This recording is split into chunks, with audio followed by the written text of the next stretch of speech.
साताऱ्याजवळचं एक छोटंसं गाव. त्या गावात नारायण नावाचा एक साधा शेतकरी राहत होता.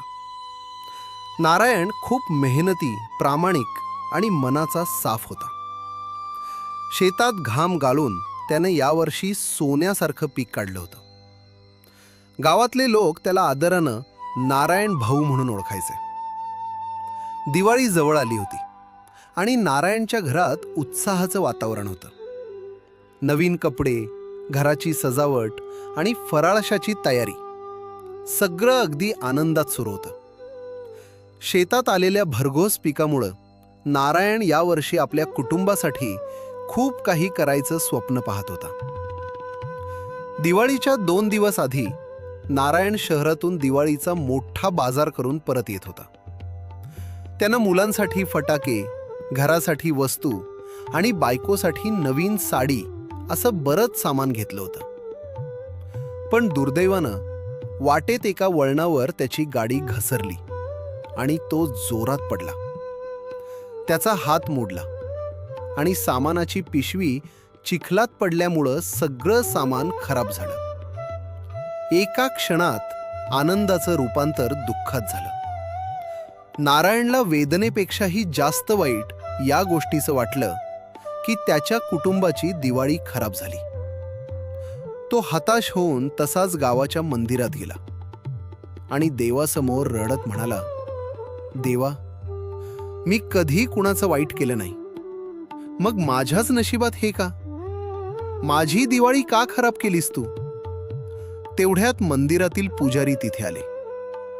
त्यांनी नारायणची अवस्था पाहिली आणि शांतपणे विचारलं, नारायण, काय झालं?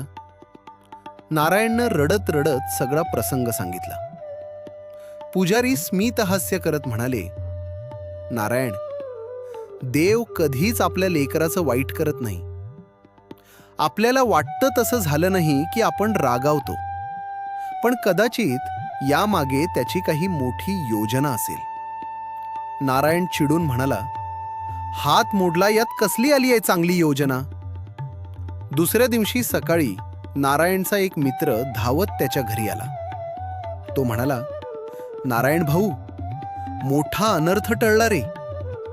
काल रात्री तू ज्या रस्त्यानं येत होतास तिथून थोड्याच अंतरावर एक भीषण अपघात झाला. एक बेकाबू ट्रक समोरून येणाऱ्या गाड्यांवर आदळला. जर काल तुझी गाडी घसरली नसती आणि तू तिथे वेळेत पोहोचला असतास तर आज तुझा जीवही वाचला नसता. हे ऐकताच नारायणच्या अंगावर काटा आला. त्याच्या डोळ्यांतून पश्चात्तापाचं अश्रू वाहू लागले. तो तसाच मंदिरात गेला आणि देवासमोर नतमस्तक झाला. तो म्हणाला, देवा, मला माफ कर. मी माझ्या छोट्याशा नुकसानीसाठी तुला दोष दिला, पण तू तर माझं आयुष्य वाचवण्यासाठी मला तिथेच थांबवलंस. त्या दिवशी नारायणला एक मोठा धडा मिळाला.